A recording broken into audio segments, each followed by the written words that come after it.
स्वागत करता हूं मैं आप सभी का मेरे YouTube चैनल संस्कृत दीपिका पर। अभी तक जो है हम स्वर ध्वनियों का वर्गीकरण जो है भाषा विज्ञान के अनुसार पढ़ चुके हैं।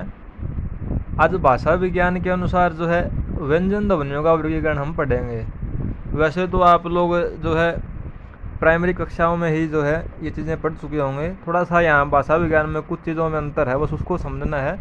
बाकी तो आप जो भी ये वीडियो देख रहे हैं आत्मसात आपने एक विषय ज़रूर किया ही होगा। तो आइए शुरू करते हैं।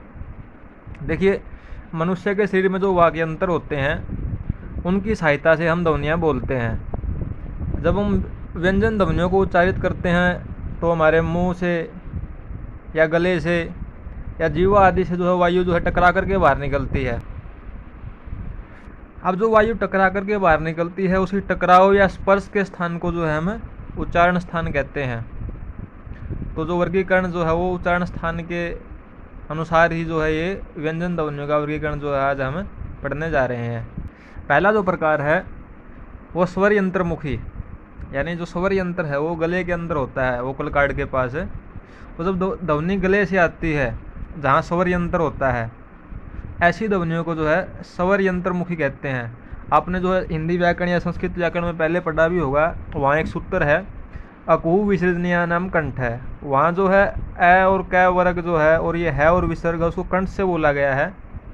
यहाँ उसे जो है स्वर यंत्रमुखी जो है नाम दे दिया है। उसमें है और जो विसर्ग है वहाँ जो है कै वर्ग आदि भी कंठ ध्वनियाँ ले ली है। यहाँ जो है और विसर्ग को जो है स्वर यंत्रमुखी ध्वनियाँ जो वोकल कार्ड से जो ध्वनि निकलती है उसमें जो है और विसर्ग जो है रखा गया है। और जो ये विषय आज मैं पढ़ा रहा हूँ यहाँ से जो है भाषा विज्ञान बड़ा ही ये छोटा विषय छोटा टॉपिक है, लेकिन हर बार जो है यहाँ से प्रश्न आ रहा है। तो ध्यान से आप ये वीडियो सिर्फ आपने सुनना है, सुनने मात्र से जो है सारी चीज़ें आपको जो है ध्यानपूर्वक सुनेंगे तो सारी चीज़ें आत्मसात हो जाएगी। तो ये पहला प्रकार है स्वर यंत्रमुखी। उच्चारण स्थान के आधार पर जो है ये वर्गीकरण हम कर रहे हैं। तो आपने याद रखना है और विसर्ग जो है वो जो है वोकल कार्ड से जो है उच्चारित होते हैं। दूसरा फिर जो है उपजीव्य, यानी स्वर यंत्र और जीवा मूल के बीच का जो गले का जो ऊपरी भाग होता है, स्वर यंत्र और जो जीवा का जो मूल है, गले में जो जीवा का जो है नीचे की जो जगह है उसके बीच का जो जगह है, यहाँ से जो उच्चारित होते हैं उनको जो है उपजीव्य कहा जाता है। आइए इसे देखते हैं।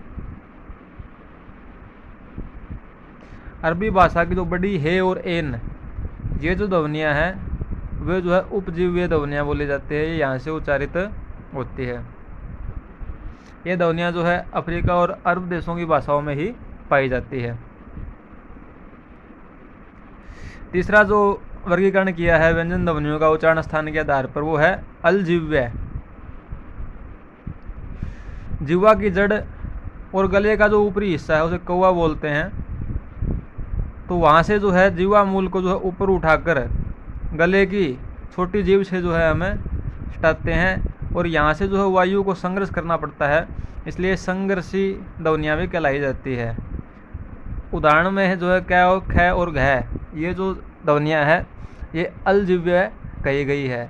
जीवा की जड़ और गले के ऊपरी हिस्से से जो है ध्वनियाँ जो प्रकट होती है उन्हें अलजीव्य हम कहते हैं।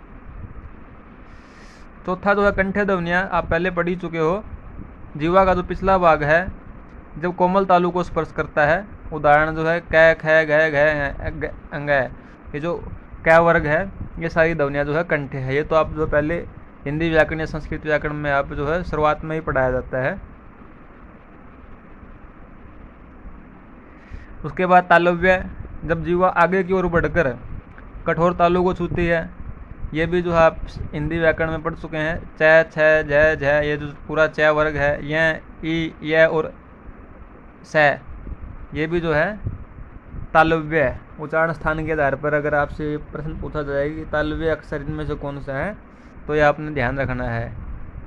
ये सूत्र भी है इचु यसा नाम तालु, तो वही जितनी उसमें आती है ई च य स और जो है च वर्ग। फिर जो है मूर्धन्य ध्वनियाँ उच्चारण स्थान पर ऋतु रसाणाम मूर्धा, यानी र ट वर्ग और जो है ये श, ये मुर्दा से जो है, यानी जो अपना जीवा का जो अग्रभाग है, जब मुड़ करके जो है मुर्दा को छूता है तो वहाँ से ये ध्वनियाँ जो है उच्चारित तो होती है, इसलिए इन्हें मूर्धन्य कहा गया है। फिर वर्च्य ध्वनियाँ हैं, जब जीवा की जो नोक जो है मसूड़े को छूती है, दांत के नीचे जो मसूड़ा होता है, आप बोल के भी देखिए, स, ज, र, ल, न, यानी जो जीवा जो है मसूड़े को छू रही है, तो इन्हें वर्च्य ध्वनियाँ जो है कहा जाता है। फिर जो है दंत्य ध्वनियाँ, जब जीवा की जो है नोक दांतों को स्पर्श करती है। लितुल सा नाम दंता है, ये सूत्र भी है, इसमें जो है तय वर्ग के जितने अक्षर है और स आ जाएगा और ल भी आएगा, तय, थ, ध, ध, न, ल और स, तो इन्हें दंत्य ध्वनियाँ कहा जाता है। फिर दंतोष्ठ्य ध्वनियाँ, जब ऊपर के जो दांत जो है नीचे के ओर से टकराते हैं, यानी दंत और ओष्ठों की सहायता से जो उच्चारण होता है, दंतोष्ठ में जैसे व आ जाएगा, वह जो अक्षर है वह दांतों और ओष्ठ दोनों की सहायता से मिलकर जो है इसका उच्चारण किया जाता है।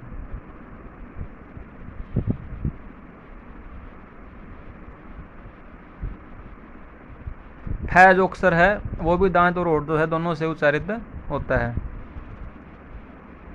ओष्ठ ध्वनियाँ, जब दोनों ओठ जो है आपस में मिलकर और झटके से अलग होकर जब कोई ध्वनि निकालते हैं तो वे ध्वनियाँ जो है ओष्ठ कहलाती है। जैसे प, फ, भ, भ, मैं, आप जो है ये साथ में बोलकर भी देख सकते हैं, तो इसमें जो है उच्चारण के समय जो है होठों से ही जो है ये ध्वनियाँ जो है बन रही है।